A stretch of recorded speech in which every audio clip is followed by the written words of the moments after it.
हम इस वक्त बरेली में हैं और हमारे साथ भारत जोड़ो पार्टी के राष्ट्रीय अध्यक्ष इंजीनियर नासिर अली साहब हैं।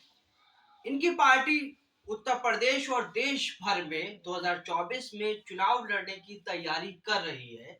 इनसे ये जानने की कोशिश करेंगे कि राहुल गांधी न्याय यात्रा लेकर निकले और भारत जोड़ो यात्रा की उन्होंने, और उन्होंने जो उनकी टैगलाइन थी वो भारत जोड़ो यात्रा थी, भारत न्याय यात्रा थी, और उसी से मिलता जुलता इनकी पार्टी का नाम है।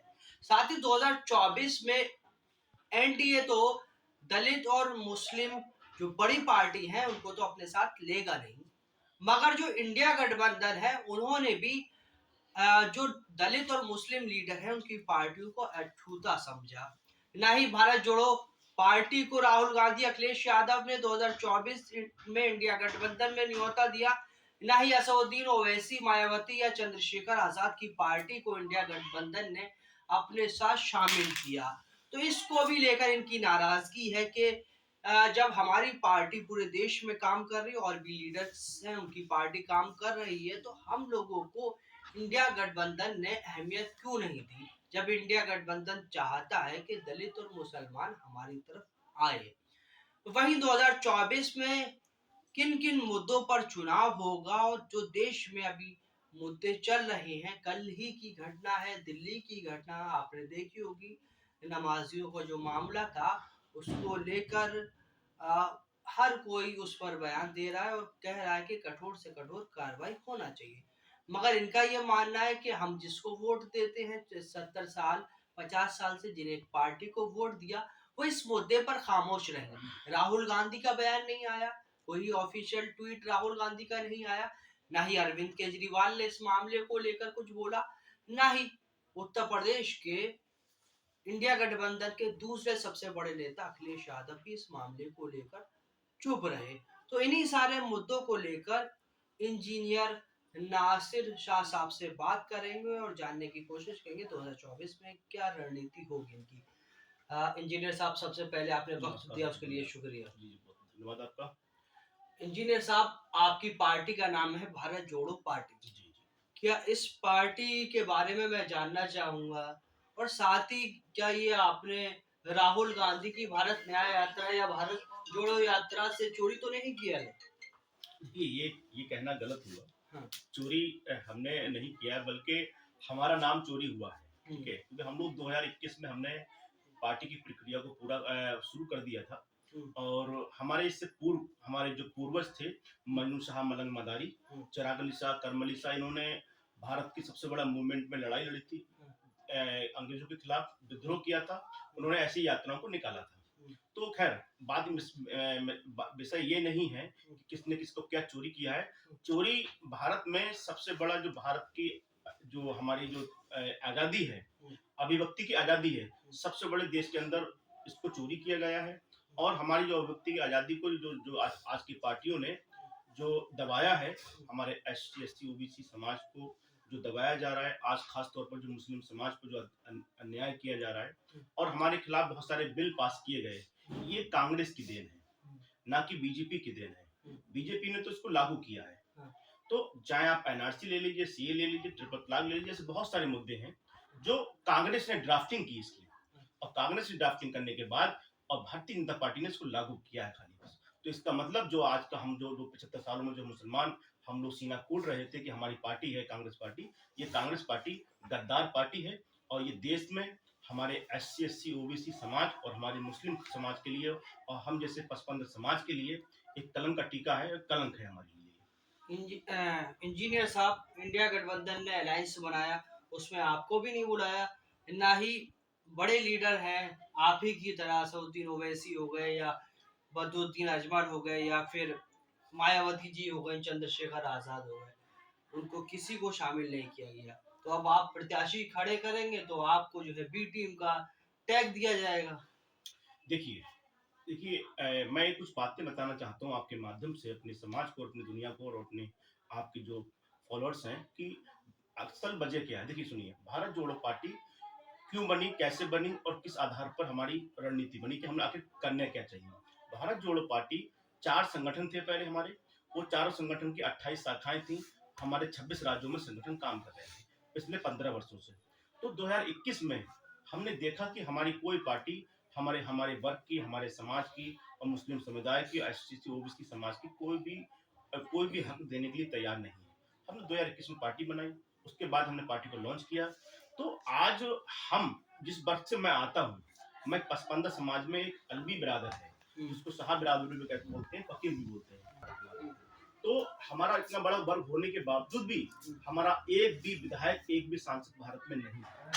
तो ऐसे हमारे पास बहुत सारे समाज हैं, मुस्लिम समाज में, एसटी एससी ओबीसी समाज में, जो वर्ग हमारा साथ दे रहे हैं और जिनको लेकर हम साथ मिलकर चल रहे हैं और हमारी पार्टी का वो भरपूर सहयोग कर रहे हैं।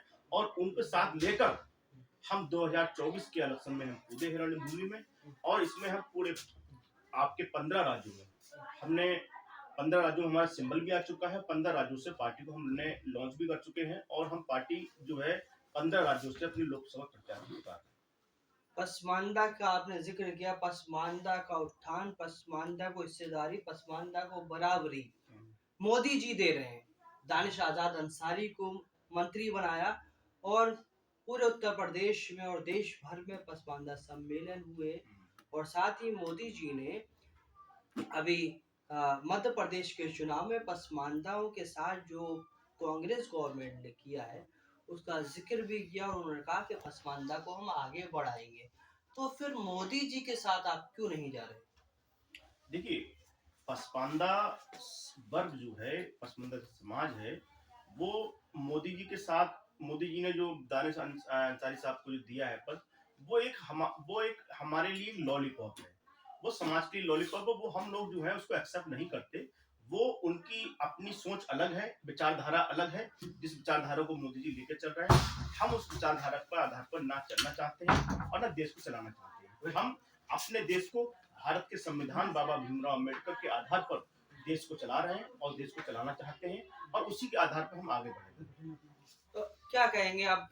चुनाव है तो आपको इंडिया अलायंस में तो लिया नहीं है, तो कहीं ना कहीं ये आवाजें लगातार उठ रही हैं कि जिनको भी जो दलित और मुसलमानों की आवाज बनते हैं, उनकी बात करते हैं, जो संविधान की बात करते हैं, बाबा साहब की बात करते हैं, उन सबको एक साथ मिल जाना चाहिए और उनको गठबंधन कर लेना चाहिए। तो आपको लगता है कि आपकी पार्टी हो या फिर चंद्रशेखर आजाद, असदुद्दीन ओवैसी और मायावती जी, इनको एक साथ आकर एकजुट होकर गठबंधन बनाना चाहिए, तीसरा मोर्चा खड़ा करना चाहिए? देखिए, वजह उसकी ये है कि राजनीति में अपने आप को कुछ लोग जो है भ्रम में रखते हैं और वो भ्रम में रखकर अपने वो ये सोचते हैं कि हम नेशनल लीडर हैं और नेशनल लीडर होने के नाते हम किसी से समझौता क्यों करें। ये भ्रम कहीं ना कहीं कुछ पार्टियों में है और ये भ्रम लोगों को से इससे नींद है जो इससे जागना चाहिए। और भारत का जो गठबंधन, जो इंडिया अलायंस जो करा गया है, ये एक छलावा है। इसमें कोई मुस्लिम पार्टी शामिल नहीं है। एक आध पार्टी है तो वो मुस्लिम पार्टी नहीं है, वो तो खाली उनके उनके बताए रास्ते पर चलने वाले लोग हैं कांग्रेस के। और कांग्रेस की हमने इंडिया गठबंधन को भी हमने कहा, हमने और तमाम जो पार्टियां हैं बड़ी बड़ी स्तर की जो अपने आप को मानती हैं, हमने उनको भी पत्र लिखे कि भाई आप हमें शामिल करें। हम चाहते हैं कि देश में हम सब लोग दलित समाज। अब तीसरा मोर्चा क्यों नहीं बना रहे? तीसरा मोर्चा हम लोग तैयार हमारा है, मगर तीसरा मोर्चा एक्टिव करने के लिए हमारे पास जो नेतागण हैं, जो समाज सुधारक जो लोग हैं, वो कहीं ना कहीं उनमें मिसस्टैंडिंग है और वो मिसस्टैंडिंग का फायदा विशेष पार्टी उठा रही है। और जो इंडिया अलायंस है उसको वो तोड़ने का काम कर रहे हैं पीछे से। और वो कहीं ना कहीं देश में एक अंदरूनी मैं शायद कहीं पर हो सकता है कि बात किसी को बुरी लगे, मगर कुछ लोग जो हैं देश को भ्रमित पैदा करना चाहते हैं। पार्टी के अंदर भ्रम फैला रखा है कि वो अलायंस होने नहीं देते, तीसरा मोर्चा का तैयार नहीं होने देते। तीसरा मोर्चा तैयार हमारा है। आपने चंद्रशेखर आजाद, मायावती जी, असदुद्दीन ओवैसी या डॉक्टर अयूब से बात की? देखिए, जो आपने ओवैसी साहब का नाम लिया, ओवैसी साहब अपने आप के लिए एक अंतर्राष्ट्रीय लेवल का एक अपना मानते हैं अपने आप के लिए, ठीक है। वो अपना जो है कहते हैं, वो ये समझते हैं कि भारत की सबसे बड़ी पार्टी है, ऐसा उनका मानना है। ऐसा उनका मानना है, हमारा मानना नहीं है। वो उनके जो थॉट है और जो उनकी जो आइडियोलॉजी, जो सोच है, उसमें हम लोग कहीं फिट नहीं बैठते थोड़ा सा। तो उसके कारण हमारी आइडियोलॉजी अलग है हमारी आइडियोलॉजी है कि सभी एक भारत एक गुलदस्ता है, उसमें अगर किसी का नारा लगाना है तो हम सबका एक भारत का एक नारा लगाना होगा, उसमें सर्व समाज जिंदाबाद। तो उसमें कुछ ऐसे मुद्दे हैं जिन मुद्दों को लेकर वो हमसे विपरीत चल रहे हैं, तो हमने उनसे कहा, हमने कहा कि आप इन मुद्दों को लेकर चलिए, देश में हम लोग करिए, मगर वो उनकी आइडियोलॉजी अलग होने के कारण वो हमसे अलायंस नहीं करना चाहते, और कहीं उनको ऐसा लग रहा है कि हम लोग जो है तीसरे गठबंधन में हम शामिल होंगे तो उनको नुकसान होगा, ऐसा उनको लग रहा है। खैर, हम लोग तीसरा गठबंधन बना चुके हैं, मगर और हो सकता है बहुत जल्द तीसरा गठबंधन इंडिया अलायंस से बड़ा गठबंधन तीसरा मोर्चा भारत जोड़ो पार्टी बनाएगी, और ऐसा हमारा लगभग खाका बुन चुका है, पार्टियां शामिल हो चुकी हैं, नाम भी आ चुके हैं, और हो सकता है बहुत जल्द ही दिल्ली में उसकी ओपनिंग की जाए, शुरुआत की जाए। अच्छा, अभी जो है कल दिल्ली का एक मामला था नमाज के दौरान हिंदू लोग का, उस पर ये आवाजें उठ रही हैं कि भाई हर किसी ने जो है इस मामले की निंदा की, ठीक है, ये गलत हुआ, ये नहीं होना चाहिए, मगर राहुल गांधी न्याय यात्रा लेकर निकले हैं, वो इस पर खामोश रहे। अरविंद केजरीवाल दिल्ली के सीएम, उन्होंने इस मामले की निंदा नहीं की। बहुत सारे लोग कह रहे हैं कि इनको इस मामले की निंदा करनी चाहिए थी, इस पर ट्वीट करना चाहिए था। आपको क्या लग रहा है? देखिए, राहुल गांधी जी की यात्रा, दोनों यात्रा बेमानी है, दोनों यात्रा छलावा है देश के साथ, और देश के साथ इस पार्टी ने 75 सालों से छलावा ही किया है, मुस्लिम समाज को छलावा किया, आज देश को छलावा कर रहे हैं, और देश को संविधान खत्म करने की अगर कोई सबसे बड़ा अगर श्रेय किसी को जाता है तो वो कांग्रेस पार्टी को जाता है।